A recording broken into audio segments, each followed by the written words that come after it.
APMC ઊંઝાની election ચાલી રહી છે. મેં એમાંથી ખેડૂત વિભાગમાંથી મારી ચંદ્રાવતી સેવા સહકારી મંડળીમાંથી મેં ઉમેદવારી કરી હતી અને પાર્ટીએ કાલે મેન્ડેટ જાહેર કર્યા.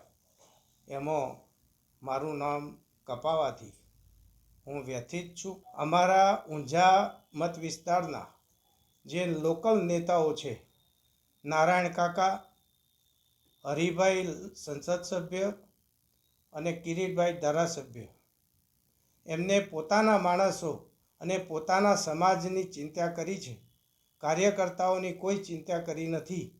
હું 30 વર્ષથી પાર્ટીનો સક્રિય કાર્યકર છું અને એક વફાદાર સૈનિકની માફક મેં પાર્ટીના સક્રિય કાર્યકર તરીકે સતત કામ કર્યું છે. આ વિસ્તારના તમામ કાર્યકરો આ બાબત સારી રીતે જાણે છે. ત્યારે મને આ નિર્ણયથી ખૂબ આઘાત લાગ્યો અને આ ત્રણેય નેતાઓએ મારી એક કાર્યકરની રાજકીય હત્યા કરી હોય એવું હું અનુભવી રહ્યો છું.